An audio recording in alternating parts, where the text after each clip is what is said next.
जिसको लोग नकार देते हैं, जिसको लोग भगा देते हैं, जिसको लोग अपने पास तक नहीं रखते, अपने नज़दीक तक नहीं रखते, ऐसे मेरे भगवान देवाधिदेव महादेव ने जिसको अपने करीब में ना रखा जाए, ऐसे भूत प्रेत डाकनी पिशाचनी चुड़ैल भयंकर भूतों को शिव ने अपने पास रखा।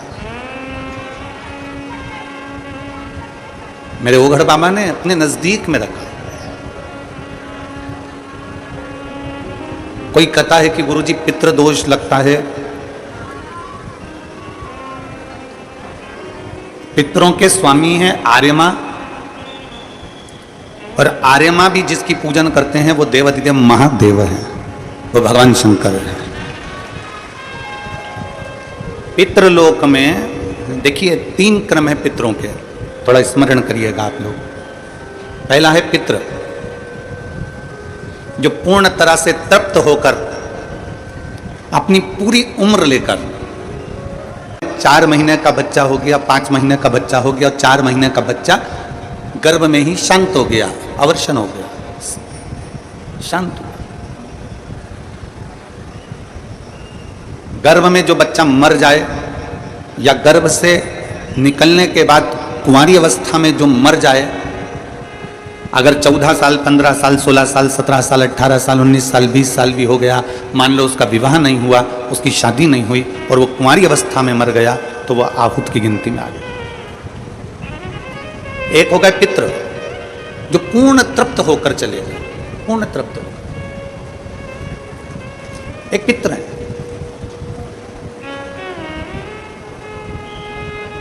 जो पूर्ण तृप्त होकर चले जाते हैं, अपनी पूर्ण अवस्था में पूरी उम्र लेकर पूरी उम्र के साथ जाते हैं, वो पितरों की गिनती में आ जाते हैं। एक होता है आहूत, माता के गर्भ में कहीं शांत हो गया, माता के गर्भ में 4 महीना 5 महीना 6 महीना 7 महीना 8 महीना 9 महीने में कहीं शांत हो गया, या जन्म लेने के बाद कुंवारी अवस्था में शांत हो गया, तो वो आहूत की गिनती में आ जाता है।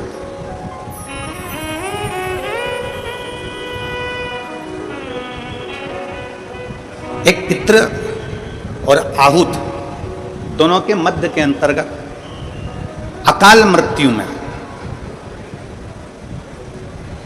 एक्सीडेंट हो गया, कोई बड़ी बीमारी हो गई, कोई बड़ा रोग आ गया, कोई बड़ी तकलीफ आ गई, कोई सुसाइड कर लिया, कोई अपने प्राणों को त्याग दिया, किसी ने कोई किसी न किसी रूप में उसके प्राण चले गए, वो वास्तु की गिनती में आता है।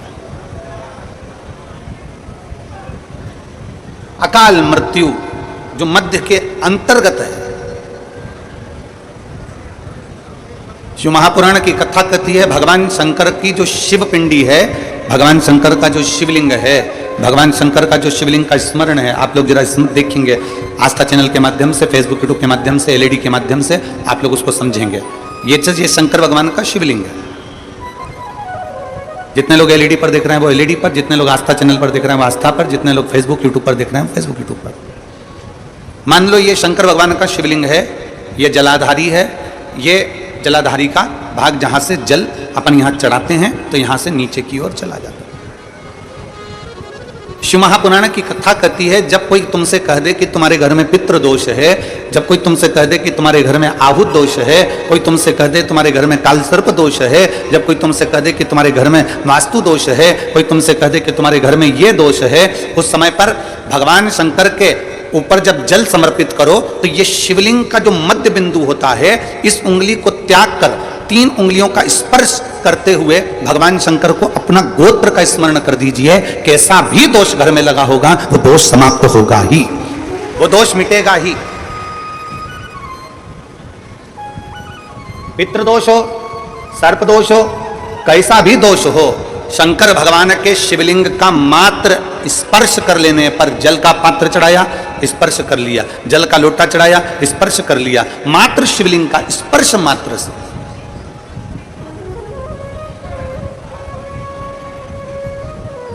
संसार में पृथ्वी पर आज श्राद्ध पक्ष के अवसर पर पूरा देश, देश ही नहीं विदेश, संपूर्ण देशवासी, संपूर्ण विदेश में रहने वाले सनातनी आज भगवान अपने अपने पितरों को, अपने अपने श्राद्ध पक्ष में पूर्वजों का स्मरण कर रहे हैं, उनको याद कर रहे हैं।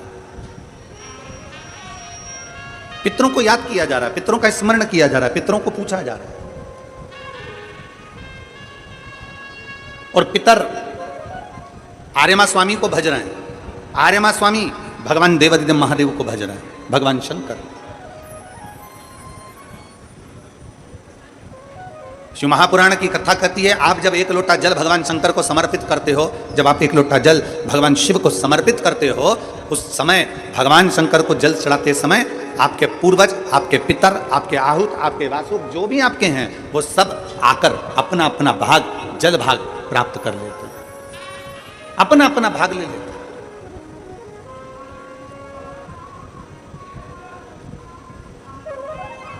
दो तरह के व्यक्ति होते हैं यहाँ, थोड़ा स्मरण करना। दो तरह के होते हैं, एक होता है अस्त व्यस्त और एक होता है व्यस्त। जम के बोलो, कौन कौन से होते हैं?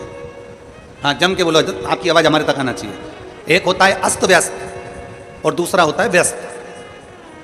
अस्त व्यस्त और एक व्यस्त, दो हैं।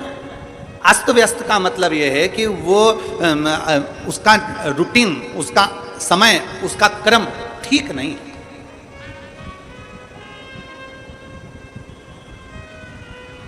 व्यस्त होना एक अलग बात है और अस्त व्यस्त होना एक अलग बात है। व्यस्त होना मतलब अस्त व्यस्त जो व्यक्ति होता है ना, उसको एक मिनट का भी समय नहीं मिलता है, एक मिनट का भी समय नहीं मिलता अगर अस्त व्यस्त व्यक्ति है।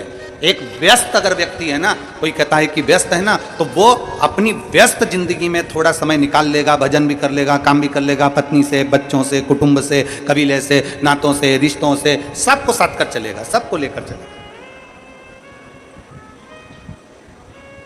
व्यस्त के साथ में, अस्त व्यस्त के साथ में, दोनों में अंतर है। अस्त व्यस्त भटका हुआ, अस्त व्यस्त कहीं ना कहीं पड़ा हुआ, अस्त व्यस्त कहीं भटका हुआ। और व्यस्त जो होता है वो अपनी व्यस्तता के साथ में, वो अपनी व्यस्तता के समय में भी अपने परिवार के लिए, कुटुंब के लिए, बच्चों के लिए, अपने कुल के लिए, अपने समाज के लिए, अपने क्षेत्र के लिए समय निकाल लेता है। कल हम जब यहाँ से जा रहे थे तो माननीय आमदार सुहास अन्ना जी कांदे जी और स्वंजुम ताई जी कह रही थी, गुरुजी हमारा पूरा परिवार एक साथ में बैठता है, हम लोग निर्णय लेते हैं तो एक साथ में लेते हैं। हमने उनसे पूछा कि आपकी इतनी व्यस्तता रहती है, उसके बाद में परिवार को समय, कहा गुरुजी परिवार को समय देना जरूरी होता है, और केवल परिवार से ही मतलब नहीं है गुरुजी। जो मेरा पूरा विधानसभा क्षेत्र है, मैं प्रयास ये करता हूं कि छोटे से छोटा और बड़े से बड़े व्यक्ति को भी समय दिया जाए और उनसे मिला जाए। इसको कहते हैं व्यस्तता में अपना समर्पण रखना, अपना समय निकाल लेना। अगर कोई तुमसे कहे ना कि मेरे पास समय नहीं है, कोई तुमसे कह देना कि मैं तो बिल्कुल नहीं, ऐसा नहीं कर सकता, मैं बिल्कुल वैसा नहीं कर सकता, समझ लेना वो अस्त व्यस्त है। व्यस्त होता तो समय निकल जाता, क्योंकि समय को वो साध कर चलता। अस्त व्यस्त व्यक्ति साधता नहीं है, पर व्यस्त व्यक्ति समय को भी निकाल लेता है। जैसे कल अन्ना जी कह रहे थे कि हमारा परिवार, अंजुम ताई जी कह रही थी कि हमारे परिवार को, हम हमारे क्षेत्र को पूरा समय देते रहो। व्यस्त रहो, पर व्यस्तता के साथ में अपनों को थोड़ा सा समय देते रहो।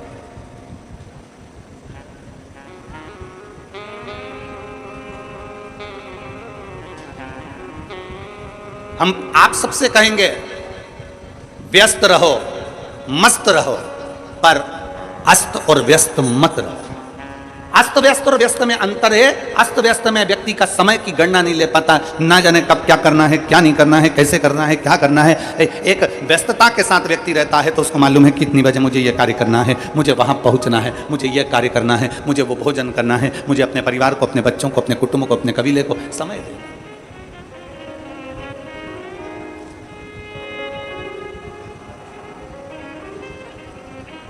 भगवान ब्रह्मदेव, भगवान इंद्रदेव, भगवान नारायण, भगवान गरुणदेव, भगवान वरुणदेव, भगवान देवादिदेव महादेव, इन सबको देखिएगा, सबको। इंद्रदेव 24 घंटे टेंशन में मिलेंगे, इंद्रदेव को 24 घंटे चिंता लगी रहती है, ये कैसे हो गया, ये तप करने बैठा है तो तप करने क्यों बैठ गया, ये भजन करने बैठा है तो भजन करने क्यों बैठ गया, ये उपास रख रहा है तो क्यों रख रहा है, किसी पेड़ की छांव में कोई ऋषि बैठ गया तो इतने समय तक तप कर लिया इसने, कहीं इंद्र का आसन ना ले ले, इसने तप कैसे कर लिया, इसने भजन कैसे कर लिया, इसने कीर्तन कैसे कर लिया। इंद्रदेव 24 घंटे टेंशन में रहते हैं।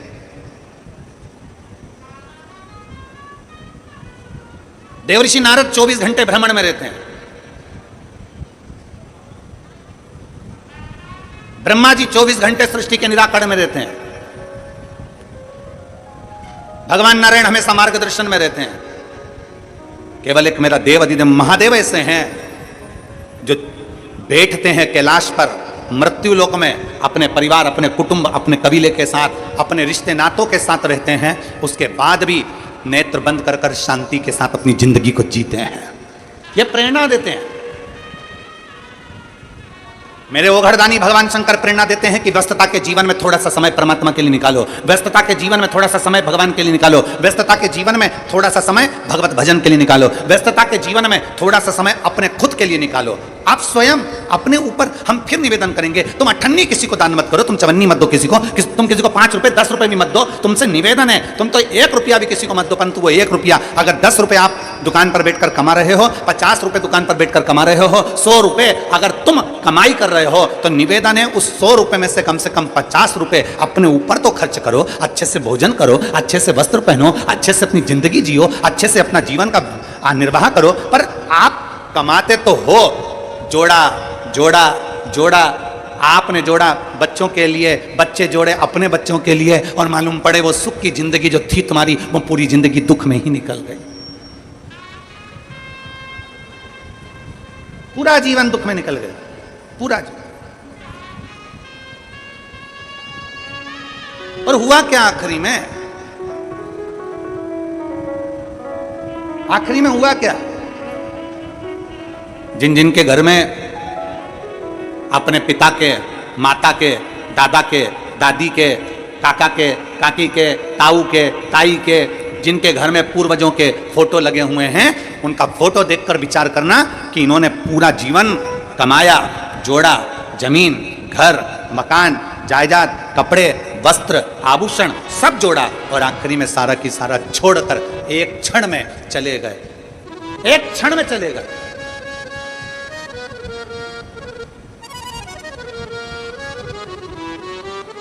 उसका भोग कहां भोग? उसका भोग कहां भोग?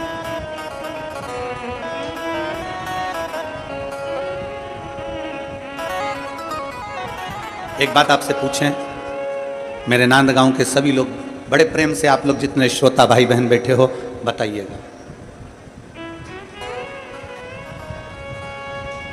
तुमने जो कमाया दुकान पर बैठकर, व्यापार में, व्यवसाय में, नौकरी में, सर्विस में, जो तुम कमाई कर कर लाए, उसका भोग तुम पूर्ण तरह से नहीं भोग पाए, पूर्ण तरह से भोग नहीं भोग पाए। कपड़े लेकर आए, कपड़े का भोग भी तुम पूर्ण तरह से नहीं भोगे। कोई आभूषण लेकर आए, आभूषण का भोग भी तुमने पूर्ण तरह से नहीं भोगा। कोई चप्पल लेकर आए, चप्पल का भोग भी तुमने पूर्ण तरह से नहीं भोगा। कोई वस्त्र, आभूषण, जमीन, जायदाद, मकान, बंगला, गाड़ी, किसी का भोग तुम पूर्ण तरह से नहीं भोगते। मकान बनाया, मकान बनाने के बाद में फिर विचार करते हो थोड़ी सी 2 एकड़ जमीन ले लूं, 2 एकड़ जमीन लेने के बाद फिर विचार करते हो कि 4 एकड़ जमीन ले लूं। सब कुछ बढ़ाया तुमने, जितना बढ़ाया उतना भोग नहीं भोग पाए। पर शास्त्र कहता है तुमने जो कमाया उसका भोग तुम पूरा नहीं भोग सकते, पर इतना याद रखना, तुमने जो कमाने के लिए जो तरीका या नियम या नीति के अनुकूल जैसा कमाया, उस कर्म का भोग तुम्हें भोगना ही पड़ता है। तुमने वस्तु का भोग भोगा कि नहीं भोगा, तुमने सामग्री का भोग भोगा कि नहीं भोगा, तुमने संसाधन का भोग भोगा कि नहीं भोगा, पर अपने कर्म का भोग हमें भोगना ही पड़ता है। इसलिए शास्त्र बार बार कहता है कि मत बुरे कर्म कर बंदे वरना पछताएगा, भगवान की आंखों से तू बच नहीं पाएगा, तू बच नहीं पाएगा। अरे ओ अज्ञानी मत करना,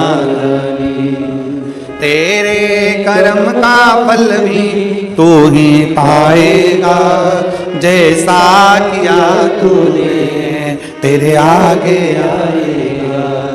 मत बुरे कर्म कर बंदे वरना पछताएगा। भगवान की आंखों से तू बच नहीं पाएगा, तू बच नहीं पाएगा। हमारे भोग हमें भोगना, हमारे कर्म गति का भोग हमको भोगना।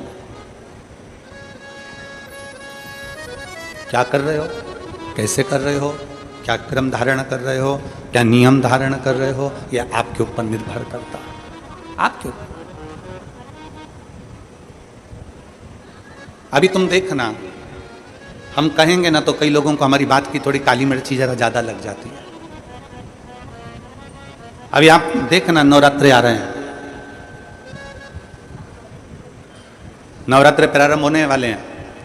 अब आप देखेंगे नवरात्रे में कोई पाँव में चप्पल नहीं पहनेगा। बोलो बोलो, सही है कि गलत है? कई लोग 9 दिन तक नियम लेंगे, हम पाँव में चप्पल नहीं पहनेंगे। कोई लोग नियम लेंगे कि हम 9 दिन तक भोजन नहीं करेंगे, हम अन्न का त्याग करते हैं। कोई 9 दिन तक नियम रखेगा, मैं लौंग पर व्रत रखूंगा 9 दिन। कोई व्रत रखेगा, मैं 9 दिन तक केवल 1 गिलास दूध पर व्रत करूंगा। कोई लोग व्रत करेंगे कि मैं 9 दिन तक गलत चीजों का त्याग कर दूंगा। कोई नियम लेंगे कि 9 दिन तक मैं पैदल चलकर माता रानी के मंदिर तक, देवी के मंदिर तक जाऊंगा। कितने दिन? जम के बोलो जरा, 9 दिन। और जो बाकी के दिन है वो केवल 9 दिन। बाकी के दिन क्या, वैसे ही जाने दो।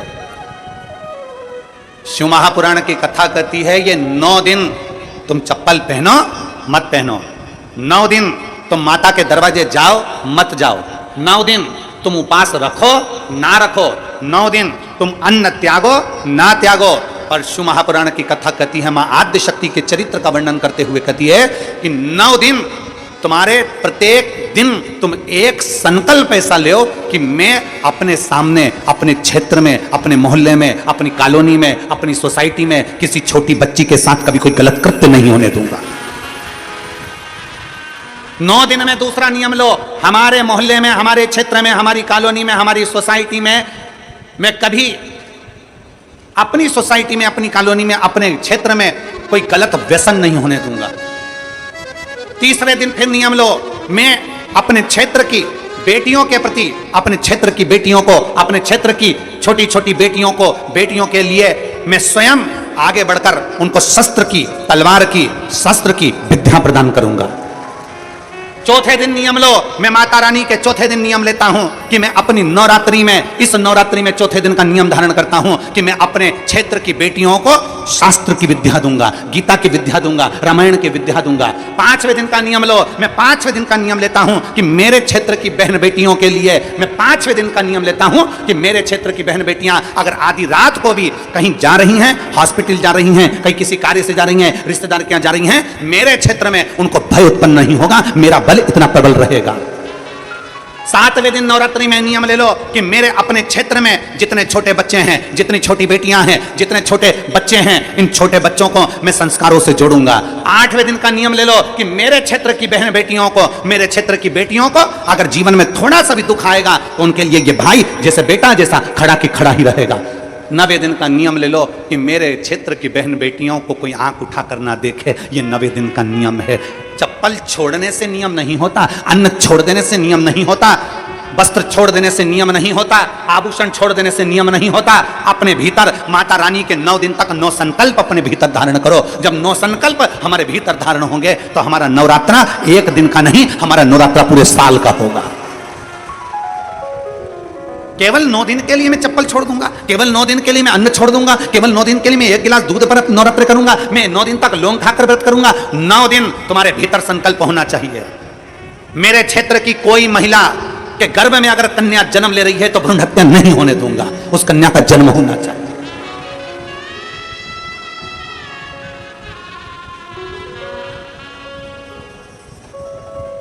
अपने नौ नियम बनाइए, अपने 9 नियम बनाइए। केवल रोटी नहीं खाऊंगा, 9 दिन रोटी नहीं खाऊंगा, पर दुनिया के प्राण खाऊंगा।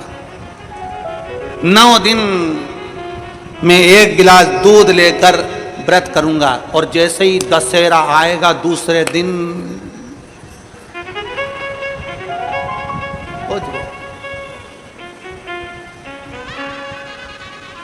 अरे त्याग, दूध का नियम ले रहा है कि 1 गिलास दूध पे 9 दिन निकालूंगा। व्रत ले कि ये 9 दिन तो दूध पर, और 10वें दिन से जो मैं गलत चीज पीता था, मदिरा का पान करता था, उसको त्यागता हूं। तो देवी जी प्रसन्न होगी, तो दुर्गा प्रसन्न होगी, तो जगत जननी प्रसन्न होगी। केवल 9 दिन, केवल 9 दिन ना। खूब भगवान का भजन करो। गरबा करना आता है आप लोगों को? अरे बोलो तो जम के आते। गरबे में बस ऐसे ऐसे हाथ हिलाते रहो तो गरबा हो जाता है। गरबे में ये 2 हाथों का मिलना जरूरी होता है। बोलो सही है कि गलत है? क्यों? माँ जगदम्बा दुर्गा भवानी के दरबार में ये 2 हाथों से ताली बजाते हुए गरबा होता है। क्यों? किस लिए? क्योंकि माँ जगत जननी चाहती है कि तू अपने परिवार में जिसके साथ में रहती है, तेरा पति पत्नी, ये 2 हाथ, एक पति है एक पत्नी है, प्रयास करो ये दोनों मिलकर चलें और अपनी जिंदगी सार्थक बनाते चलें। अपनी जिंदगी सार्थक रमो, रमो कर सार्थकता का जीवन।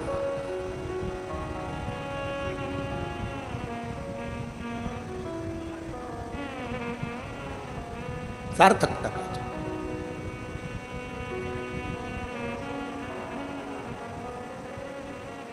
और जब आपका विश्वास, जब आपका भरोसा, जब आपकी दृढ़ता पूर्ण तरह से परमात्मा के प्रति समर्पित हो जाएगी, तो परमात्मा आपकी ओर आकर्षित हो जाएगा। आकर्षित। शिव महापुराण की कथा कर रही है, तारकासुर का संवाद कर रहा है, तारकासुर का चरित्र कर रहा है।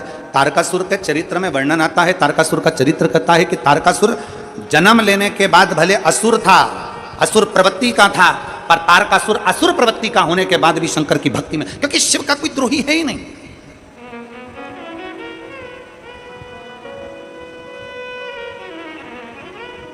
शंकर का कोई द्रोही नहीं है। और यही हमारा शास्त्र कहता है, यही हमारा वेद और पुराण कहता है। वो कहते हैं ना, ज्योत से ज्योत जलो, प्रेम की गंगा बहाते चलो, राह में आए जो दीन दुखी, राह में आए जो दीन दुखी, सबको गले से लगाते चलो, प्रेम की गंगा बहाते चलो, ज्योत से ज्योत जलाते चलो, ज्योत से ज्योत जलाते चलो, प्रेम की गंगा बहाते चलो, प्रेम की गंगा बहाते चलो, राह में आए जो दीन दुखी, राह में आए जो दीन दुखी, सबको गले से लगाते चलो, सबको गले से लगाते चलो। इसी को शिव भक्ति कहते हैं, इसी को शिव स्नेह कहते हैं। भगवान शंकर का कोई द्रोही नहीं, भगवान शंकर का कोई दुश्मन नहीं। भगवान शंकर का किसी से नफरत नहीं, भगवान शंकर का कोई द्रोही नहीं, भगवान शंकर का कोई दुश्मन नहीं। शंकर के सब अपने हैं, शिव के सब अपने हैं, भगवान शंकर के सब प्रिय हैं, भगवान शंकर के सब स्नेही हैं। उसका कोई दुश्मन नहीं, कोई दुश्मन नहीं। इसलिए शंकर भगवान की कथा कहती है कि शिव जैसी निर्मलता अपने भीतर धारण कर कर रखिए, शिव जैसी निर्मलता।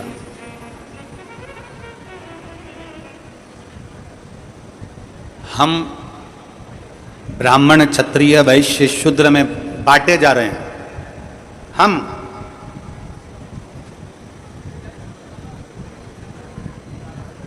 हम ब्राह्मण क्षत्रिय वैश्य शूद्र में बांटे जा रहे हैं।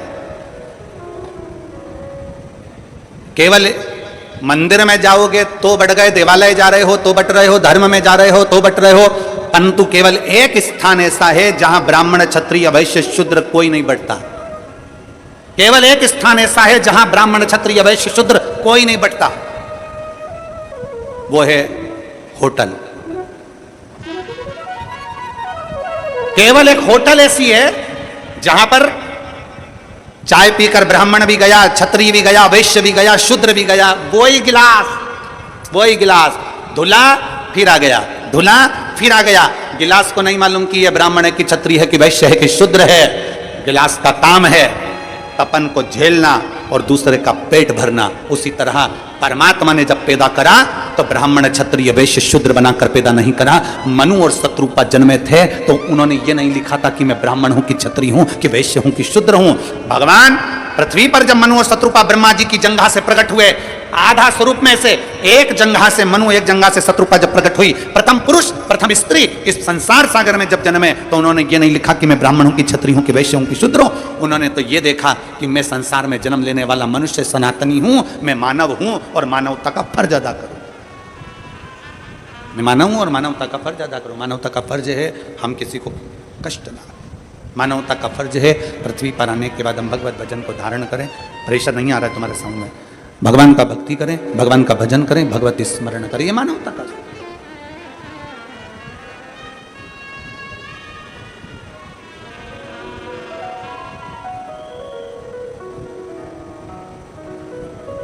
एक बात बताओ रे भैया नांदगांव वालों, ये जीजियों और मेरे जीजाओं जितने बैठे हो, मेरी बेटी बेटाओं जितने बैठे हैं, मेरी माताएं जितनी बैठी, मेरे भाई जितनी बैठे, सब्जी वाला सवेरे सवेरे तुम्हारे दरवाजे पर आए, सब्जी की गाड़ी लेकर, सब्जी का ठेला लेकर और आवाज लगा कर कहे हीरा ले लो, खीरा नहीं, क्या बोला, जम के बोलो जरा, हीरा, डायमंड, डायमंड। सब्जी वाला बोले हीरा ले लो, हीरा ले लो, हीरा ले लो, हीरा ले लो। आप में से कितने लोग होंगे जो हीरा लेंगे? बोलो, जम के बोलो जरा, कोई लेगा? सब्जी वाले से पूछा कितने का है? 5 लाख रुपए का। ओ हो पगला, 5 लाख का हीरा सब्जी के ठेले पे नहीं लिया। अब आ गया कबाड़ा बेचने वाला, कबाड़िया, भंगार वाला, कबाड़े वाला, भंगार वाला आया, कबाड़े वाला आया और आकर चिल्ला कर आया हीरा ले लो, हीरा ले लो। कोई लेगा हीरा भंगार वाले से, कबाड़े वाले से? कोई हीरा लेगा? बोलो तो जम के नहीं। अब आपको सब्जी वाले के पास जो हीरा था वो बिल्कुल असली था, कबाड़े वाले के पास जो हीरा था बिल्कुल असली था, पर किसी ने लिया नहीं। और अब गए बड़े शोरूम में, डायमंड के शोरूम में, हीरे के शोरूम में, और मालूम पड़े वहां जो नकली हीरा था कितने का है? 10 लाख का। 10 लाख का दे दो। नकली शोरूम से लेकर आ गए, असली ठेले पर बिक रहा था, नहीं लिया। असली कबाड़े पर बिक रहा था, नहीं लिया। क्यों? क्योंकि वो बड़ी जो दुकान दिखी है तो नकली हीरा भी बड़े शोरूम से चल जाता है। उसी तरह कितना बड़ा भी पापी क्यों ना हो, शिव महापुराण से तर जाता है। संसार का कोई जीव कैसा भी हो, संसार का कोई जीव कैसा भी हो, शिव महापुराण की कथा भगवत। यहां पर अन्ना जी ने भंडारा चलवाया, आमदार जी ने यहां पर भंडारे का व्यवस्था करी, भंडारा चलवाया और रोज प्रतिदिन बहुत अच्छा भंडारा चला, लाखों लोगों ने भोजन किया। अन्ना जी वहां पर गए, किसी से पूछा कि तू ब्राह्मण है कि क्षत्रिय है कि वैश्य है कि शूद्र है? उन्होंने तो ये देखा कि शिव का भक्त है, उन्होंने तो ये देखा कि भगवान का भक्त है।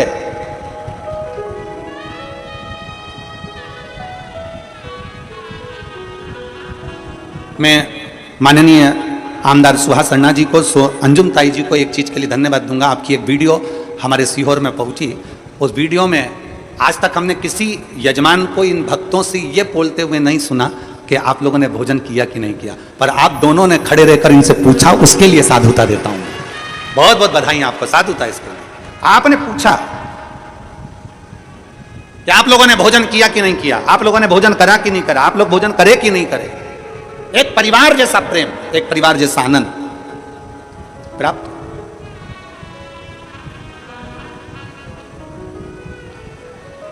नंदगांव वालों,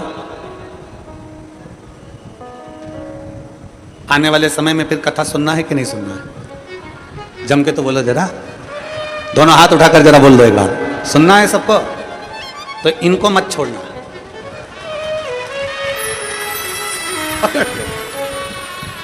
कथा सुनना है, अपने को नहीं छोड़ना। अन्ना जी, और अन्ना जी से निवेदन, अंजुम ताई जी से कथा कराना है और इन शिव भक्तों को वापस जोड़ना है और वापस इन शिव भक्तों के लिए आगे रहकर सब कार्य करना है। शिव का ये आनंद, ये भक्ति, ये तत्व हमारे भीतर समाहित, अपने भीतर। हमारा तो आज यहाँ कथा विराम हो जाएगी। 5 तारीख से हापुड़ में चालू हो जाएगी, 14 तारीख से फिरोजाबाद उत्तर प्रदेश में चालू हो जाएगी। कथाएं निरंतर चलती रहती हैं और चलिए, पर अपने भीतर शिव भक्ति को प्रकट करिए। शिव भक्ति, कबाड़े वाला भी हीरा बेचेगा तो कोई नहीं लेगा, भले वो असली हो।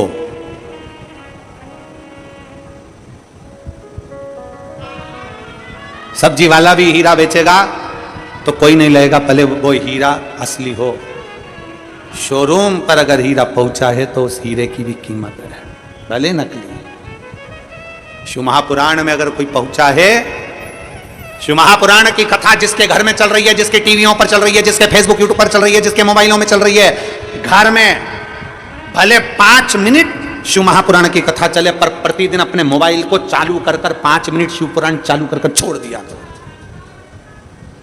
घर में टीवियों पर अगर कथा आए तो भले सुनो चाहे नहीं सुनो, 5-10 मिनट उस टीवी को चालू कर छोड़ा करो, जिससे वो शिव महापुराण के शब्द हमारे घर के वातावरण को शुद्ध करें,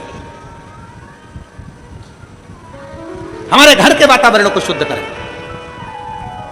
घर में अगर आपके घर में लाइट है और कोई अगर मशीन हो तो मोबाइल में या मशीन से श्री शिवाय नमस्तुभ्यं, श्री शिवाय नमस्तुभ्यं, सुबह के समय 2 मिनट 5 मिनट या रात्रि को सोने से पहले 5 या 7 मिनट सुन लिया करो। सुनो, श्रवण करो, उतारो उसको, अपने भीतर उतारने का प्रयास। एक पत्र है,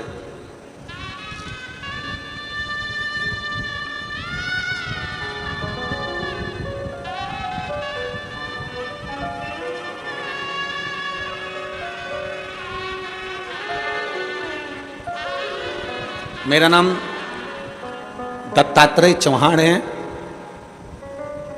मैं पूना से आया हूँ। मेरा नाम दत्तात्रेय चौहान पूना से हैं। कहीं बैठे हो आप ही हैं? आ जाइए, बेलपत्र ले जाइए, आ जाइए। मेरा नाम दत्तात्रेय चौहान है, मैं पूना से आया हूँ। मेरा मोबाइल नंबर ये है। 1 लोटे जल का मैं क्या वर्णन करूँ गुरुदेव, रुद्राक्ष का मैं क्या वर्णन करूँ गुरुदेव। मेरी पत्नी वर्षा चौहान मई 2024 में अचानक से पागलों जैसी हरकत करने लगी। हम सब डर गए, हमें कुछ समझ में नहीं आ रहा था कि क्या करें। हमारे पास इतने पैसे भी नहीं थे कि हम कोई बड़े हॉस्पिटल में उसको लेकर जाएं, और डर ये भी लग रहा था कहीं इसको कहीं पागलों के हॉस्पिटल में या कहीं जमा ना कर दें, इसलिए हम उसको लेकर ना गए। तब हमने मोबाइल पर देखा कि आपकी कथा छत्रपति संभाजी नगर में चल रही है। हम वहाँ डॉक्टरों को दिखाने के लिए आए, पुणे भी दिखाया, सब दूर दिखाया, पर उन्होंने बताया कि ब्रेन में एक नस दब गई है जिसके कारण ये पागलों जैसी हरकत कर रही है। अब उसका ब्रेन खोलना, नस को वापिस सेट करना, मतलब वापिस ये चल पाएगी नहीं चल पाएगी, कोमा में चली जाएगी, कोई भरोसा नहीं था। तब हमने, डॉक्टर बार बार दवाइयां देते पर उससे कोई फर्क नहीं पड़ता, समय निकल गया, तब हमने एक बार मन बनाकर शिव महापुराण की कथा सुनी। सीहोर गए, वहां का रुद्राक्ष लेकर आए और तांबे के कलश में गलाकर उस रुद्राक्ष का पानी हमारी धर्मपत्नी को देना प्रारंभ करा। आज मैं बाबा को धन्यवाद देने के लिए आया हूं कि मेरी धर्मपत्नी पूर्ण तरह से स्वस्थ हो गई है। मैं बाबा को यहां प्रणाम करने के लिए आया हूं। एक लाइन अच्छी लिखी है, मुझे मेरे बाबा ने बहुत दे दिया है, तेरा शुक्रिया है, तेरा शुक्रिया है। मुझे भोले बाबा ने बहुत दे दिया है, तेरा शुक्रिया है, तेरा शुक्रिया है।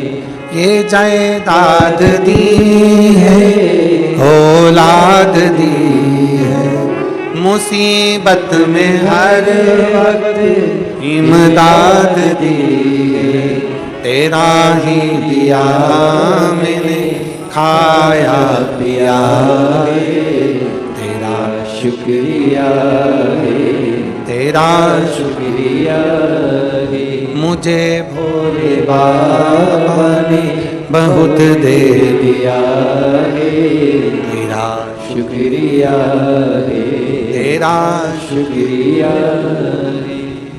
भगवान देवादिदेव महादेव से प्रार्थना करिए, भगवान शंकर से निवेदन करिए, तारकासुर असुर होकर, तारकासुर असुर प्रवृत्ति का होने के बाद भी भगवान शंकर की शरणागति प्राप्त करता है।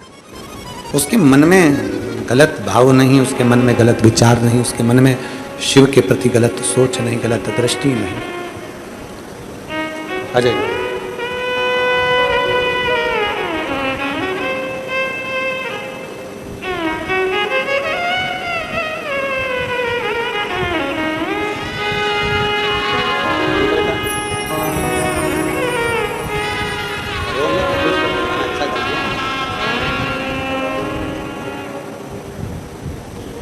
शिव तत्व की प्राप्ति हो। तारकासुर ये चल रहा है बक्से। तारकासुर असुर होकर भी भगवान शंकर की भक्ति को नहीं छोड़ता। तारकासुर असुर होकर भी भगवान शंकर की अविरल भक्ति को नहीं त्यागता। शिव भक्ति में रमा हुआ है, शिव भक्ति में लगा हुआ है, शिव भक्ति में तल्लीन है। शंकर का कोई द्रोही नहीं, शिव का कोई दुश्मन नहीं। संसार सागर में अगर जन्म ले, मृत्यु लोक में अगर जन्म ले, मृत्यु सागर में अगर आओ, तो ये मानकर चलो कि हमारा कोई दुश्मन नहीं है, हमारा कोई द्रोही नहीं है। हम अगर दूसरे के प्रति समर्पण का भाव रखते हैं तो जरूर हमारे लिए भी हमारा भोलेनाथ कुछ ना कुछ अच्छा सोच कर रखता है। हमारा शंकर हमारे लिए कभी गलत नहीं कर सकता, हमारा शिव हमारे लिए कभी गलत नहीं करेगा। अपने मन को पवित्र बनाने का प्रयास करें, अपने हृदय को, अपने चित्त को श्रेष्ठ बनाने का प्रयास करें। जब हम हमारे मन को, जब हमारे चित्त को, हमारी वृत्ति को श्रेष्ठ बनाने का प्रयास करेंगे तो संपूर्ण क्षेत्र हमें श्रेष्ठ ही नजर आएगा। संपूर्ण क्षेत्र। एक बड़ा सुंदर संवाद आता है, हम हमेशा कथा में कहते हैं, आप लोगों से भी हम बार बार विनय करते हैं, बन सके इन हाथों से भूखे को भोजन करा दो, प्यासे को पानी पिला दो। किसी की चिकित्सा व्यवस्था कराना हो तो उसकी मेडिसिन करवा दो। बन सके कहीं अच्छा काम बन सके, किसी की एजुकेशन कराना है कराओ। कुछ श्रेष्ठ करने का प्रयास करें, कुछ अच्छा करने का प्रयास करें। जब हम अच्छा करते हैं तो हमें अच्छा प्राप्त होता है। किसी कथा में कोई व्यासपीठ पर महाराज ये नहीं बोलेगा कि अपने साथ आना तो 2 पानी की बोतल लाना। सुना है किसी की कथा में कभी तुम लोगों ने? जम के बोलो जरा, जम के सुना है कभी? किसी कथा में कोई महाराज, कोई कथाकार, कोई संत, कोई बाबा ये नहीं कहेगा कि कथा में आना तो 2 पानी की बोतल लाना। कोई महाराज तुमसे ये नहीं कहेगा कि कथा में आना तो अपने बिछाने की दरी आसन साथ में लाना। कोई महाराज ये नहीं कहेगा कि कथा में आना तो अपना ओढ़ने का साथ लाना। कोई महाराज ये नहीं कहेगा कि कथा में आना तो अपने साथ एक छाता जरूर लाना। केवल शिव महापुराण की कथा कहती है कि अपने साथ 2 पानी की बोतल लेकर चलो। क्यों? एक बोतल मेरी अपने लिए और दूसरी बोतल मेरे अड़ोसन पड़ोसन और धड़ोसन के लिए जो पास में बैठा है उसको। क्यों? किस लिए? हम अगर भूल से भी किसी प्यासे को अगर शिव महापुराण की कथा में कोई शिव भक्त है, कोई शंकर का भक्त है, उसका मुख झूठा करा देते हैं तो जरूर उसका फल हमें प्राप्त जरूर। एक बड़ा सुंदर संवाद शिव महापुराण के अंदर बताता है। एक गांव में 2 भाई रहते थे। गांव के अंदर 2 भाई का निवास, 2 भाई उसमें रह रहे। और उसमें जो एक भाई है वो बड़ा भगवान शंकर के प्रति उसकी अविरल भक्ति है, शिव जी के प्रति उसका बड़ा विश्वास है, शंकर के प्रति उसका भरोसा है, शंकर के प्रति उसका बड़ा विश्वास, बड़ा भरोसा है। और दूसरे नंबर का जो भाई है, दूसरे नंबर का जो उसका भाई है, वो इतना भरोसा नहीं करता था, विश्वास नहीं करता था, उसकी दृढ़ता इतनी नहीं, उसका भरोसा इतना नहीं।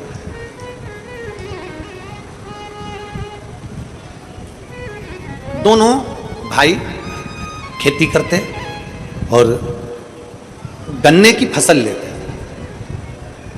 गन्ना जानते हो? अरे बोलो तो जम के, जानते हो ना गन्ना? यहाँ और कुछ बोलते हो तो बात दूसरी है। शुगर, चीनी का जो ईख भी कई लोग बोल देते हैं उसको, ईख, गन्ना। दोनों भाई गन्ना लगाते, गन्ने की फसल लेते और गन्ने की फसल लेकर उसका आधा गन्ना तो वो शुगर मिल में भेज देते, शुगर फैक्ट्री में, और आधा गन्ना उसका जो है वो गुड़ बनाने में काम में ले लेते। दोनों भाई। समय निकलता गया, निकलता गया, निकलता गया, और दोनों भाई खूब अच्छे से अपना जीवन जी रहे, खूब अच्छे से अपने जीवन का यापन कर रहे। दोनों भाई खूब अच्छे से अपनी जिंदगी जी रहे। दोनों भाई अपने जीवन को, अपनी जिंदगी को बहुत श्रेष्ठता में जी रहे, बहुत। बड़ा भाई शंकर भगवान को रिझाता था, शिव भक्ति करता था, शंकर का स्मरण करता था, शिव तत्व को जानता था। उसका एक नियम बड़ा प्रबल था। बड़े भाई बड़ा भारी नियम था उसका। उसके दरवाजे पर अगर कोई भूलवश शिव भक्त आ जाता, उसके दरवाजे पर कोई शंकर का भक्त पहुंच जाता, उसके दरवाजे पर अगर कोई शिव भक्त आ जाता तो वो उसको बिना गन्ने का रस पिलाए भेजता ही नहीं।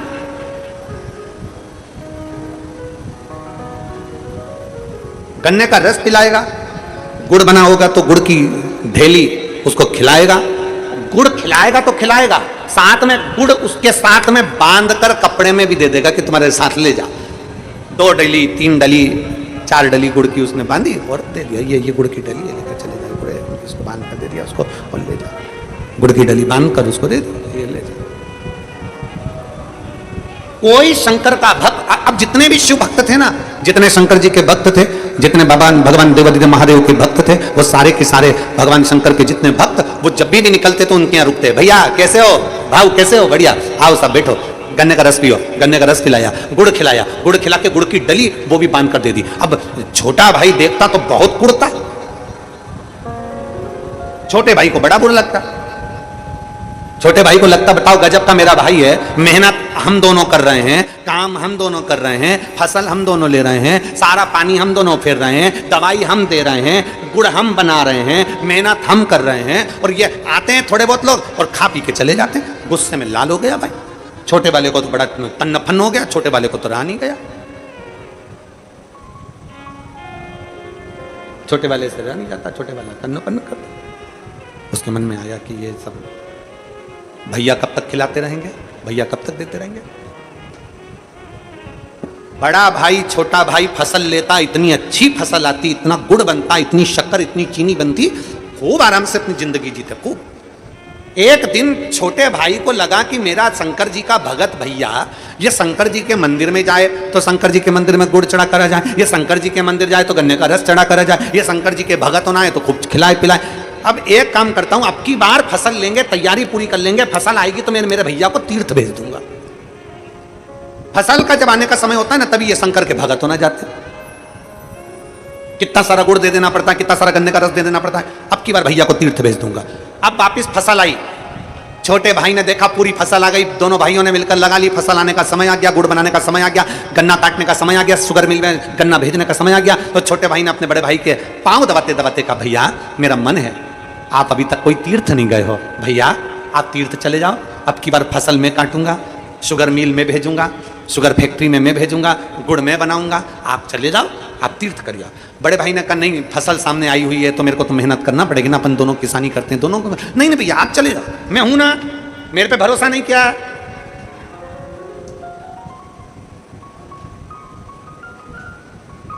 मुझ पे भरोसा नहीं किया, ए भाऊ मुझ पे भरोसा नहीं किया। नहीं तेरे पे तो भरोसा है पूरा है, तो फसल में ले लूंगा, तुम जाओ। बड़े भाई ने सोचा, ले लेगा ना बेटा, सब अच्छे से कर लेना, और आराम से रहना, खूब आराम से सेवा करना। ठीक है भैया जाओ। अब बड़ा भाई तो चले गया तीर्थ, छोटे भाई ने मन में सोचा, अब आओ तुम गन्ने का रस पीने, अब आओ तुम गुड़ खाने। अब जितने शंकर के भक्त थे, शिव जी के भक्त थे, उनको मालूम पड़ गया, उनके पास सूचना पहुंच गई कि बड़ा भाई तो तीर्थ चले गया, छोटा है। तो इन सबको मालूम था वो छोटा एक चुल्लू भर के गन्ना का रस नहीं पिलाएगा, सबको मालूम था, एक नहीं गया।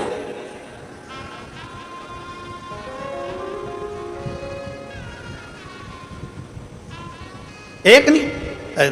मैं माननीय अन्ना जी को एक बात कहना चाहूंगा, उस बात के पीछे हमको बहुत हंसी आई कल।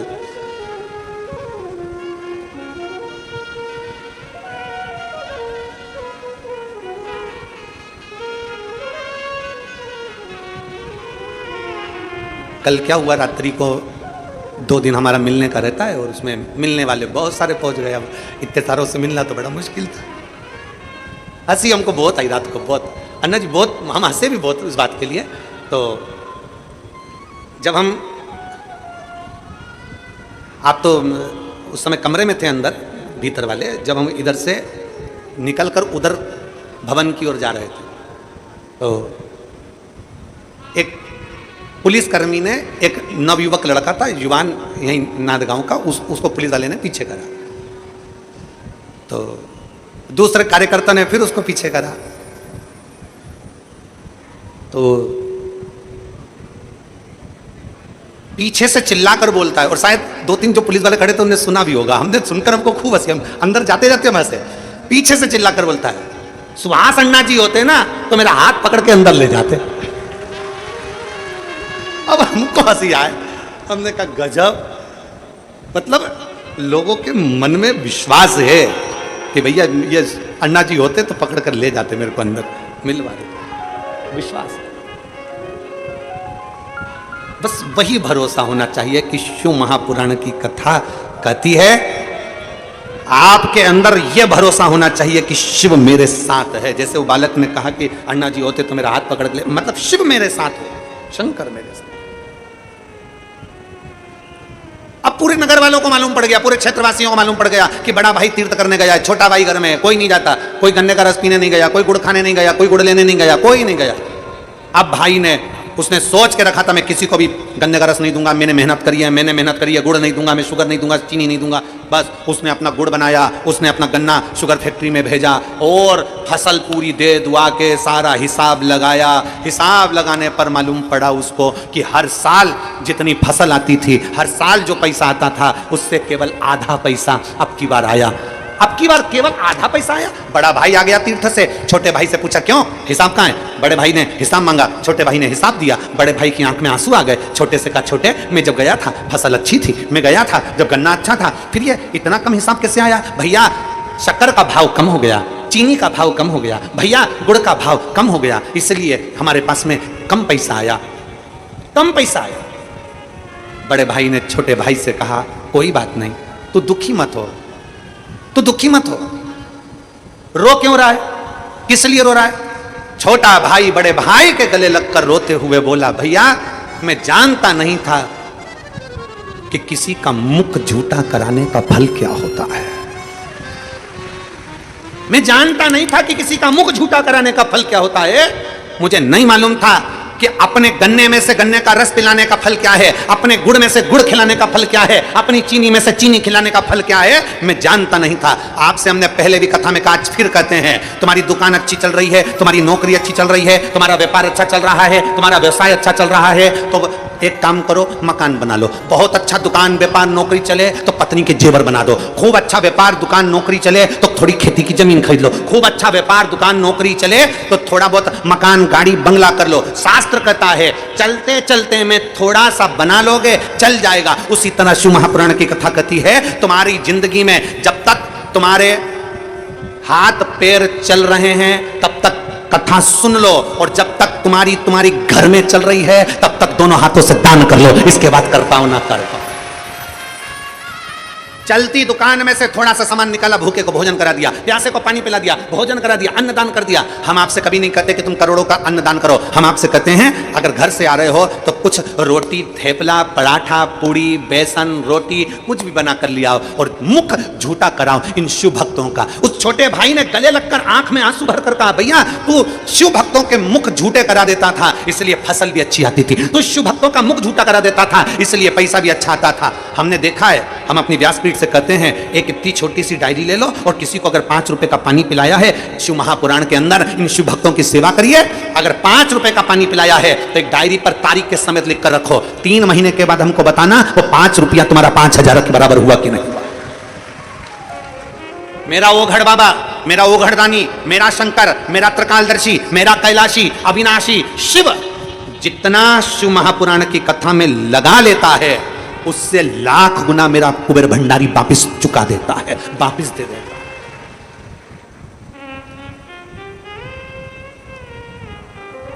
अभी अन्ना जी कह रहे थे कि गुरुजी के पास में 2028 तक 27 तक तारीख खाली नहीं है। सत्यता है, आप जाइए सीओर में, आपको मालूम पड़ेगा, कंप्यूटर के सामने ले जाके आपको बिठा देंगे। आप जाओ और लैपटॉप पर बैठ जाओ, कंप्यूटर पर देख लो, लिस्ट निकाल लो, आपको मालूम पड़ जाएगा तारीख खाली नहीं मिलेगी। क्यों नहीं मिलेगी? कारण क्या है? ऐसा कुबेरेश्वर महादेव ने क्या कर रखा है कि कथा की कथा चलती रह रही है? क्या है ऐसा? उसका कारण केवल एक है, मेरा कुबेर भंडारी की कथा, मेरे कुबेरेश्वर महादेव की कथा जो एक बार करा लेता है 2-4 महीने में वो सीहोर वापिस पहुंच जाता है और कह देता है अगली तारीख फिर लिख दीजिए, क्योंकि मेरा कुबेर भंडारी वापिस इतनी वैभव, सत्ता, धन, यश प्रदान कर देता है। मेरा कुबेर भंडारी वापिस इतना दे देता है कि अगली कथा की तारीख फिर लिखवा कर जाते हैं, अगली तारीख वापिस दो, अगली तारीख वापिस दो, फिर तारीख वहां पर लिखा के जाएगा, 25 में दो, 26 में दो, 27 में दो, तुम्हारी मर्जी पड़े तब दो, पर तारीख लिखो, हमारी तारीख लिखो।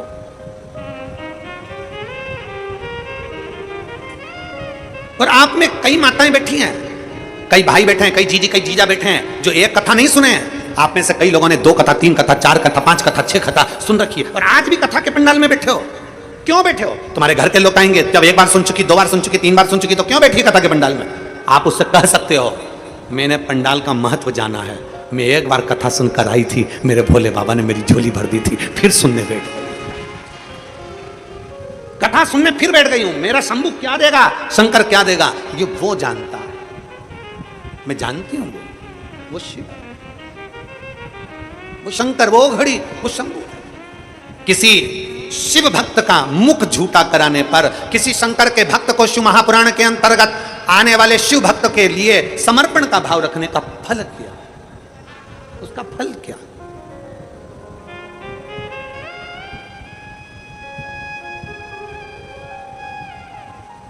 ये कथा तो देवाधिदेव महादेव की कृपा से पूर्ण हो रही। इसके पहले एक कथा थी गुड़गांव में, गुरुग्राम हरियाणा में,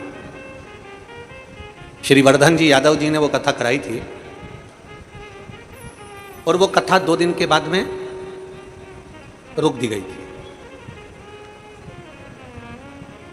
कथा के पंडाल में से शिव भक्त निकल कर नहीं गए, कथा फिर उनके घर पर चालू करी वर्धन जी यादव जी। गुरुग्राम हरियाणा के शिव भक्त निकल कर बाहर नहीं गए, पंडाल में पड़े रहे, हमें कथा सुनना है, हमें कथा सुनना है, खड़े रहे।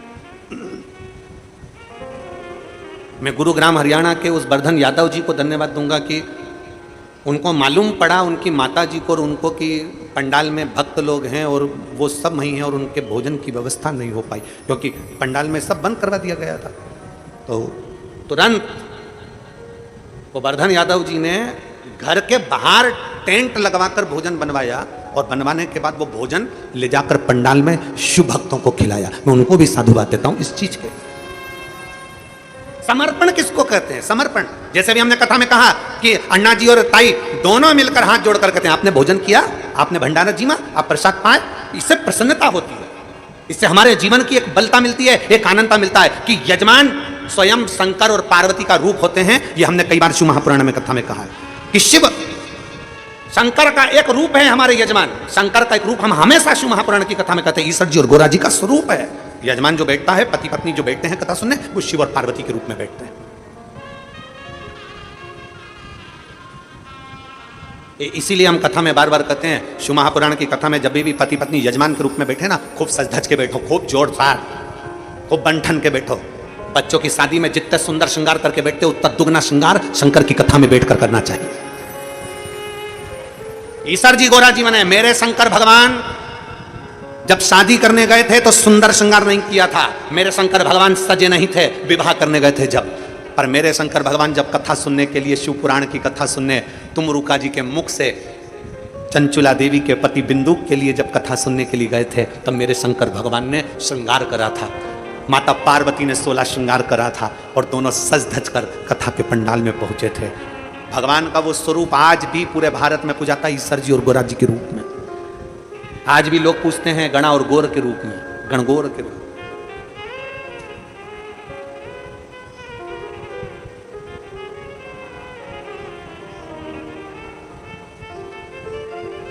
और हम तो हमेशा कहते हैं कि भगवान ने जो 32 दांत दिए हैं ना,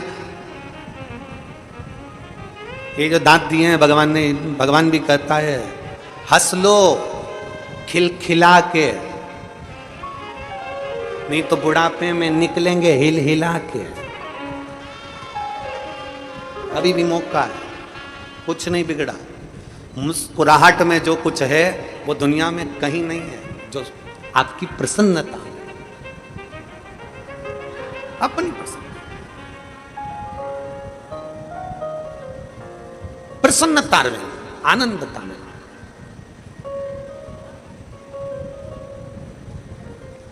कहा शिव महापुराण की कथा कहती है, भगवान शंकर का चरित्र कहता है, शिव तत्व कहता है, औगड़दानी का चरित्र कहता है।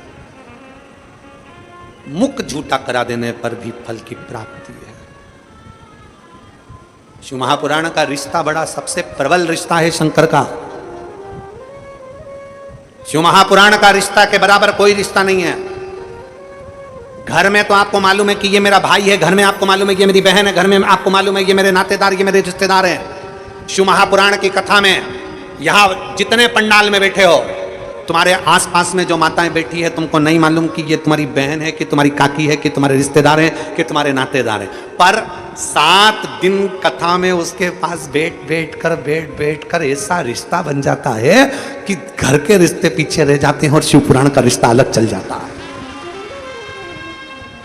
ये शंकर का रिश्ता है, ये शिव तत्व का रिश्ता है, ये शिव महापुराण का रिश्ता है। इसीलिए शिव महापुराण की कथा कहती है, हमारा भगवान की कथा।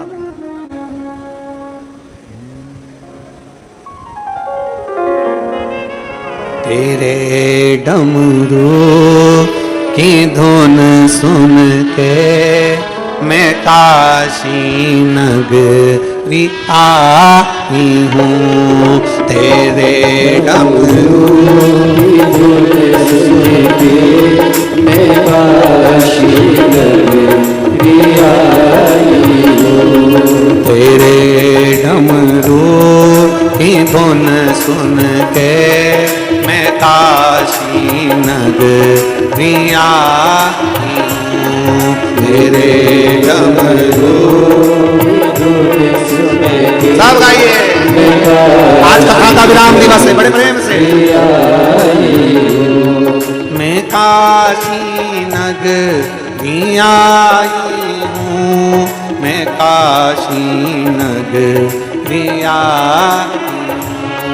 मैं काशी नगरी आई हूँ, मैं काशी नगरी आई हूँ, मैं काशी नगरी आई हूँ, मैं काशी नगरी आई हूँ, मैं काशी नगरी आई हूँ, मैं काशी नगरी आई हूँ। हे भोले ओ बम भोले, मैं काशी नगरी आई हूँ, मेरे भोले ओ बम भोले, मैं काशी नगरी आई हूँ।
जय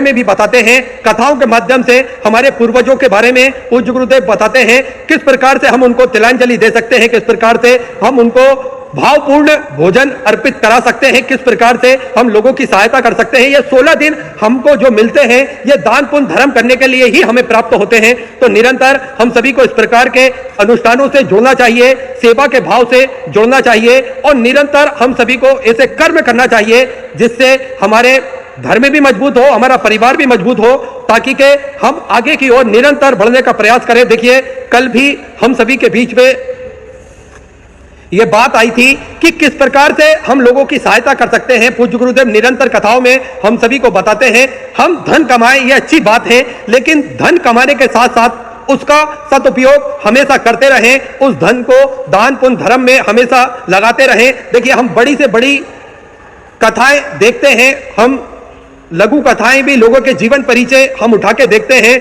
बड़े से बड़े अमीर आदमी को भी सुख चैन मन की शांति कब प्राप्त हुई? जब वो दान पुण्य धर्म में लगा, जब वो भगवान की शरणागति में गया, जब वो सेवा के भाव उसने अपने जीवन में अपनाए, तब जाकर उसको मन की शांति मिली।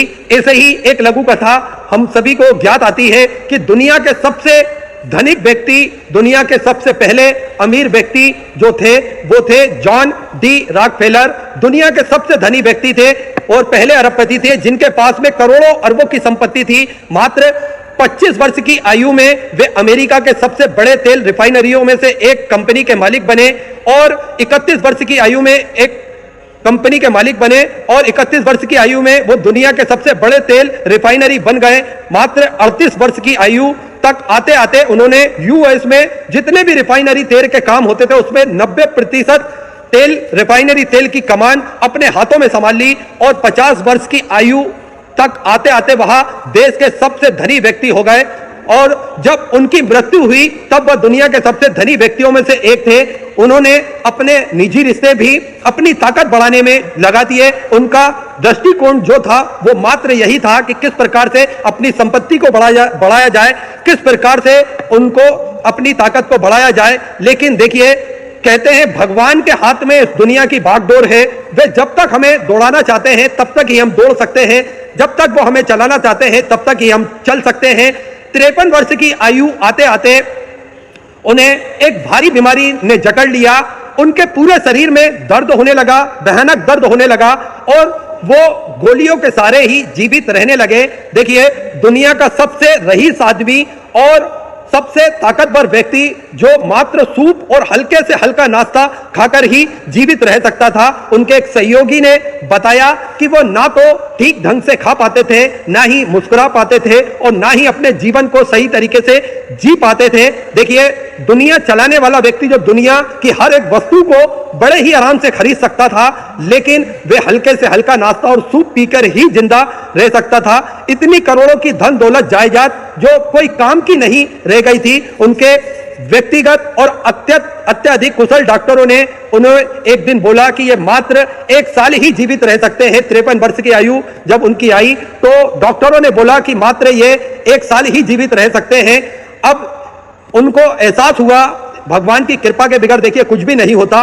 उन्हें एहसास हुआ कि क्यों ना मैं ये धन दौलत ऊपर ले जा नहीं सकता, इस धन दौलत को मैं खर्च कैसे करूं। तो उनके मन में एक भाव आया और वो भाव किसी साधारण व्यक्ति के कारण नहीं आया था, वो भाव आया था एक संत के कारण। उन संत का नाम था स्वामी विवेकानंद, जिनके कारण उनके मन में यह भाव आया कि मैं सेवा के कार्य करूं, मैं सत्कर्म करूं, मैं दान पुण्य धर्म में अपने धन को लगाऊं। और देखिए, नीति को क्या मंजूर होता है। जैसे ही उनने अपने सारे मैनेजर और वकीलों को बुलाकर बोला, सारे प्रबंधकों को बुलाकर बुलाया और घोषणा कर दी कि वह उनकी जितनी भी संपत्ति है वे दान धर्म पुण्य कार्यों में लगाएंगे और इसी कार्यों में वो लगाकर अपने जो भी धन है उसको वे खर्च करेंगे। अस्पतालों का निर्माण करवाया और स्वास्थ्य संबंधित जो भी कार्य होते थे वे सारे कार्यों में अपनी बढ़ चढ़कर साझेदारी करते थे। जॉन डी रॉकफेलर ने अपने फाउंडेशन के अंतर्गत पेनिसिलिन की खोज हुई, मलेरिया, तपेदिक और डिस्टीरिया जैसे रोगों की दवाई की खोज करी और उसका निर्माण कराकर लोगों के बीच में उन्होंने उस दवाई को बढ़वाया ताकि के लोग अच्छे से स्वस्थ हो सके, ठीक हो सके। लेकिन शायद रॉकफेलर की कहानी का सबसे आश्चर्यजनक हिस्सा यह हुआ कि जिस क्षण उन्होंने अपनी कमाई का हिस्सा धर्मार्थ के कार्यों में लगाया, देना शुरू करा, जब से उन्होंने धर्मार्थ के कार्य करना चालू करा, आश्चर्यजनक रूप से उनका स्वास्थ्य ठीक होने लगा। और जब एक समय ऐसा लग रहा था कि ये मात्र 53 वर्ष की आयु तक ही जीवित रह पाएंगे, तब वे 98 वर्ष की आयु तक जीवित रहे और उन्होंने नित्य प्रतिदिन अपने कार्यों में जन कल्याण के कार्य की सूची बना के रखी और निरंतर जन कल्याण में वे लगे रहे। रॉकफेलर ने अपनी अधिकांश संपत्ति जन कल्याण के हेतु दान कर दी और वह निरंतर लोगों के सेवा के कार्यों में लग गए। एक परिपूर्णता का एहसास उनके जीवन में भर गया। उन्होंने ठीक होने का और मन को शांत रखने का सबसे अच्छा तरीका ढूंढा।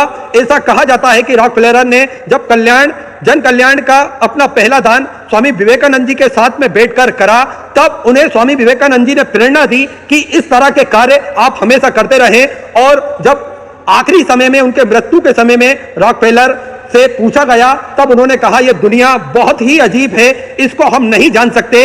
मैं एक समय ऐसा था कि मैं इस दुनिया पे नियंत्रण कर सकता था, लेकिन मेरे स्वयं के जीवन पे मेरा कोई नियंत्रण नहीं था। वो नियंत्रण केवल और केवल भगवान के हाथ में था।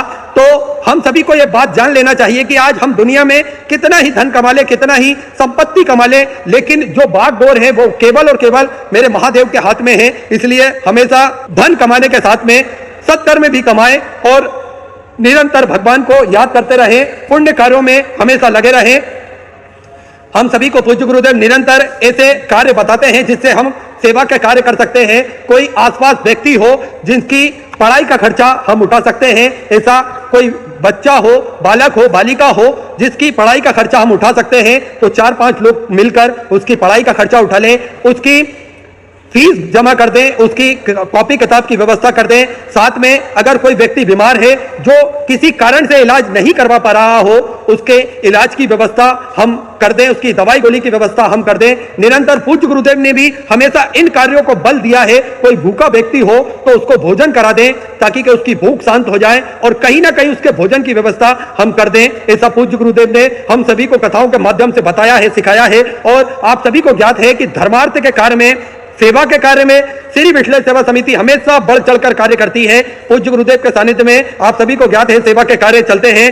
चाहे आप सभी को ज्ञात हो कि चाहे गौ माता की सेवा हो या फिर भोजन भंडारे की सेवा हो, श्री विठलेश्वर सेवा समिति हमेशा बढ़ चढ़कर कार्य करती है, हमेशा बढ़ चढ़कर भाग लेती है। आप सभी को ज्ञात है कि अन्य क्षेत्र जो भोजन भंडारा चलता है जिसमें लाखों की संख्या में, हजारों की संख्या में, सैकड़ों की संख्या में भक्त आते हैं और भोजन भंडारे का आनंद लेकर अपने जीवन को कृतार्थ करते हैं, आनंद करते हैं। देखिए, विश्व की सबसे बड़ी और भव्य भोजनशालाओं में से एक कुबेर भंडारी की भोजनशाला है जो नियमित रूप से चलती है 365 दिन 12 महीने। देखिए, इसमें भक्तों से कोई शुल्क नहीं लिया जाता है। बाकी आजीवन भोजन भंडारे की सदस्यता आप ग्रहण कर सकते हैं मात्र 21,000 रुपए की स्वर्ग राशि देकर। इससे आप आजीवन भोजन भंडारे की सदस्यता ग्रहण करेंगे और ये शुल्क मात्र एक बार आपको जमा करना है। साल में एक दिन आपके नाम से भी भोजन भंडारा कराया जाएगा और यही क्रम 365 दिन बदल बदल के चलता है जिसमें सभी भक्त भोजन भंडारे का आनंद लेकर अपने जीवन को कृतार्थ करते हैं, आनंद करते हैं। साथ में आप सभी को ज्ञात है गौ माता की सेवा जो कि प्रतिदिन सुचारू रूप से चलती है, जिसमें एक और भव्य गौशाला का निर्माण कार्य और चालू कर दिया गया है। साथ में आप सभी को ज्ञात है कि प्राथमिक उपचार केंद्र श्री विठलेश्वर सेवा समिति के सानिध्य में नियमित रूप से चलता है, जिसमें दवाई गोली भी नियमित रूप से निःशुल्क रूप से वितरण की जाती है, जिसका शुल्क नहीं लिया जाता है। समय समय अनुसार स्वास्थ्य शिविर भी श्री विठलेश्वर सेवा समिति के सानिध्य में निःशुल्क रूप से भक्तों के लिए लगाए जाते हैं ताकि कि भक्त अपने स्वास्थ्य की जानकारी प्राप्त कर सके। साथ में 2 एम्बुलेंस भक्तों की सुविधा के लिए 24 घंटे उपलब्ध रहती है और साथ में एक सर्व सुविधा युक्त हॉस्पिटल का निर्माण कार्य और चालू कर दिया गया है। आप सभी को ज्ञात है कि जो 251 कमरों की भव्य विशाल धर्मशाला बनने जा रही थी, उसका निर्माण कार्य बढ़ाते हुए पूज्य गुरुदेव ने 100 कमरों का और इजाफा करते हुए 351 कमरों की यह भव्य विशाल धर्मशाला बनेगी, जिसमें लगभग 15 से 16 बड़े बड़े हॉल भी बनाए जाएंगे ताकि के भक्त बड़े ही आराम से रुक के भगवान का भजन कीर्तन स्मरण कर अपने जीवन को कृतार्थ कर सके, आनंद कर सके। ऐसे सुंदर सेवा के प्रकल्प पूज्य गुरुदेव के सानिध्य में निरंतर चलते रहते हैं। आप भी इन प्रकल्पों से जुड़ सकते हैं। आप भी सुंदर इन प्रकल्पों से जुड़कर पूज्य गुरुदेव के साथ में कंधे से कंधा मिलाकर चल सकते हैं और अपने जीवन को कृतार्थ कर सकते हैं, आनंद कर सकते हैं। मन की शांति को हम भी पा सकते हैं, मन के सुकून को हम भी ले सकते हैं, प्राप्त कर सकते हैं, ग्रहण कर सकते हैं। इसलिए जिन भक्तों को अपनी स्वर्ग राशि प्रदान करना हो वे टीवी स्क्रीन पर श्री विठलेश्वर सेवा समिति के 2 अकाउंट नंबर चल रहे हैं, उन दोनों में से किसी में भी अपनी स्वर्ग राशि जमा कर अपना नाम व्हाट्सएप पर भेज सकते हैं और अपने नाम का अनाउंसमेंट करवा सकते हैं। साथ में देखिए, आप सभी को ज्ञात है पूज्य गुरुदेव ने एक संकल्प लिया है, सभी सनातन धर्म को मानने वाले लोगों के गले में रुद्राक्ष हो, सभी सनातन धर्म को मानने वाले लोगों के घर के मंदिर में रुद्राक्ष हो, उस रुद्राक्ष का जल भगवान भोलेनाथ पर चढ़ाकर उस रुद्राक्ष के जल को हम ग्रहण करें तो निश्चित ही सारे कार्य बनेंगे और सनातन धर्म कहीं ना कहीं मजबूत होगा। देखिए, आजकल हम सभी देखते हैं किस प्रकार से मिलावट का जमाना चल रहा है, तो हमें शुद्धता का ध्यान रखते हुए, हमें सनातन धर्म का ध्यान रखते हुए अपने आप को स्ट्रांग करना पड़ेगा, अपने मन को हम सभी को मजबूत बनाना पड़ेगा, अपने मन को आत्मबल से हम सभी को भरना पड़ेगा। और कहीं ना कहीं ये सबसे अच्छा साधन है रुद्राक्ष का जल पीना, जिससे न केवल एक हमारा आत्मबल बढ़ेगा, हमारे मन की शांति भी हमें प्राप्त होगी और हम क्या अच्छा कर सकते हैं, क्या अच्छा सोच सकते हैं, ये रुद्राक्ष के जल से हम सभी को पता चल जाएगा। जब नियमित रूप से हम ये जल लेना चालू करेंगे तो प्रैक्टिकली हम सभी को इस चीज का ज्ञान बड़े ही आराम से हो जाएगा। और आप सभी को ज्ञात है पूज्य गुरुदेव द्वारा निःशुल्क रूप से यह रुद्राक्ष वितरण किए जाते हैं, जिसका किसी भी प्रकार का कोई शुल्क भक्तों से नहीं लिया जाता है। रुद्राक्ष के महत्व को आप स्वयं ही जान सकेंगे, रुद्राक्ष के महत्व को आप स्वयं ही पहचान सकेंगे। जब हम सभी के गले में रुद्राक्ष होता है तो एक अजीब सा सुकून, मन की शांति, एक आत्मबल हम सभी को प्रदान होता है। और रुद्राक्ष का जल जो भोलेनाथ पर चढ़ा हुआ हम ग्रहण करते हैं, उससे भी हमारा मन शुद्ध होता है और हमारे मन में एक अजीब सी शांति हम सभी को प्राप्त होती है। आप सभी स्वयं कुबेर भंडारी की धरा पर आए और सुबह 10 बजे से शाम 5 बजे तक ये पूर्णतः निःशुल्क रूप से रुद्राक्ष वितरण किए जाते हैं, जिसका किसी भी प्रकार का शुल्क नहीं लिया जाता है। आप सभी को ज्ञात है कि रुद्राक्ष ना ही ऑनलाइन भेजे जाते हैं, ना ही कोरियर किए जाते हैं, ना ही किसी के द्वारा ये भेजे जाते हैं। आपको स्वयं ही कुबेर भंडारी की पावन धरा पर आकर ये रुद्राक्ष लेना पड़ेगा। साथ में अगर किसी भी प्रकार का ऑनलाइन ऐप आपको मिले जिसमें कुबेर भंडारी के नाम से आपको रुद्राक्ष मिलने की जानकारी प्राप्त हो रही हो और उसका शुल्क आपको बताया गया हो, तो आप उससे सतर्क हो जाए, क्योंकि यह आपके साथ में फ्रॉड हो सकता है। ये 420 आपके साथ में हो सकती है। इस बात का हमेशा निरंतर ध्यान रखें।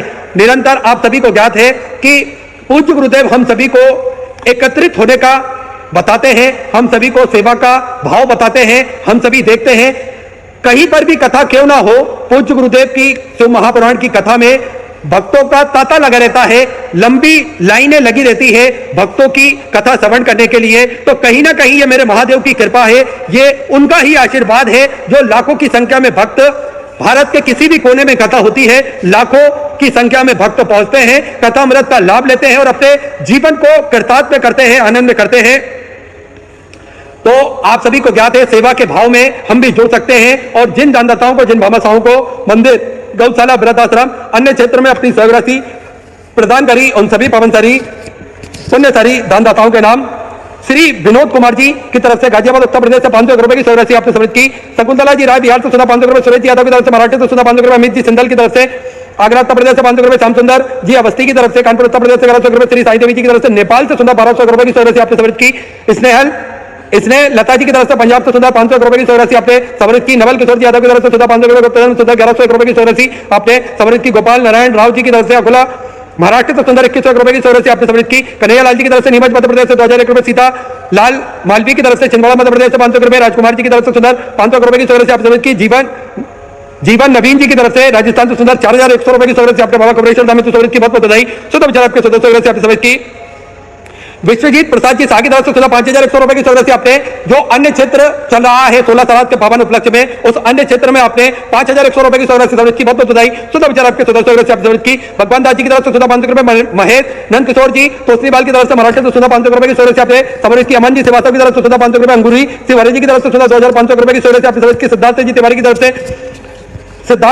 तरफ से मध्य प्रदेश से 500 रुपए, गुप्तधन 500 रुपए, दीपक कुमार जी की तरफ से बालोद छत्तीसगढ़ से 500 रुपए की सहराशि आपने समर्पित की। रामसार जी चौहान की तरफ से दिल्ली से 2100 रुपए, नित्यानंद जी ओझा की तरफ से 2001 रुपए की सहराशि आपने समर्पित की। श्री महेश्वरी देवी जी की तरफ से जयपुर राजस्थान से आपने 500 रुपए की सहराशि समर्पित की। बच्चन सिंह जी की तरफ से रावत भाटा से 500 रुपए की सहराशि आपने समर्पित की। प्रभानंद प्रसाद जी यादव की तरफ से बिहार से 500 रुपए, भारत जी तोरानी की तरफ से कल्याण महाराष्ट्र से 551 रुपए की सहराशि आपने समर्पित की।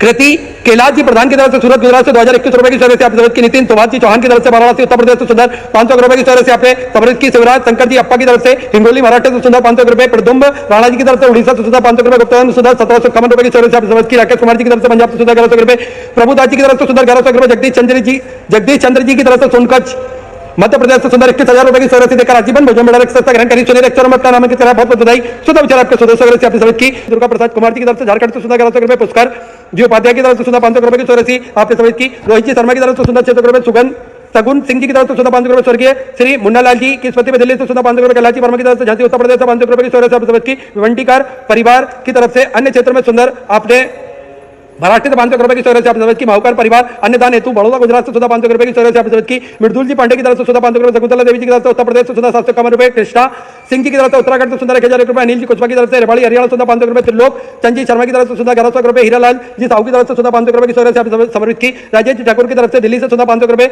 रमेश चंद्र जी सैनी की तरफ से 500 रुपए, श्रीमती अंजनी सिंह जी की तरफ से 1100 रुपए, गोविंद प्रेमनाथ जी सिंधे की तरफ से महाराष्ट्र से 1001 रुपए की सहराशि आपने समर्पित की। राजीव कुमार सिंह जी की तरफ से बिहार से 500 रुपए, स्वर्गीय केलू मंडल जी की स्मृति में 1100 रुपए, रीता देवी पंकज जी कच्छप की तरफ से पानीपत हरियाणा 751 रुपए, श्री आनंदी देवी जी की तरफ से जयपुर राजस्थान से 500 रुपए, स्वर्गीय श्री ललित जी पटक की स्मृति में 500 रुपए, निकेत आनंद पवार जी की तरफ से नासिक महाराष्ट्र से 1000 रुपए, महेंद्र जी की तरफ से नासिक महाराष्ट्र से 500 रुपए, यक्ष नितिन जी चौधरी की तरफ से ठाणे मराठी से 500 रुपए, सार्थक एस जी सिंधे की तरफ से ठाणे मराठी से 500 रुपए, धर्मेंद्र सिंह जी की तरफ से पटना बिहार से 500 रुपए की सौरभ की बबली कुमारी जी की तरफ से बिहार से 500 रुपए, जलज जी गुप्ता की तरफ से 1000 रुपए की सौरभ की, सत्यपाल सिंह जी यादव की तरफ से 500 रुपए की सौरभ समर्पित की, आदित्य राज जी की तरफ से 1100 रुपए की सौरभ समर्पित की। सभी दानदाताओं को मैं हृदय की अनंत गहराई से नमन करता हूं, दंडवत करता हूं, प्रणाम करता हूं। सुंदर सौरभ से समर्पित की। जो भक्त अपनी सौरभ मंदिर, गौशाला, वृद्धाश्रम, अन्य क्षेत्र बाबा कबरेश्वर धाम में समर्पित करना चाहते हैं, वे टीवी स्क्रीन पर श्री विठलेश्वर सेवा समिति के 2 account number axis bank account, central bank of India का चल रहा है, दोनों में से किसी में भी अपनी स्वर्गराशि आप जमा कर अपना नाम व्हाट्सएप पर भेज सकते हैं। आइए सीधे व्यासपीठ की शरण में चलते हैं और हम सभी आज विराम दिवस की कथा, 7वें दिवस की कथा श्रवण करेंगे। जय जय श्री राधे, हर हर महादेव, श्री शिवाय नमः।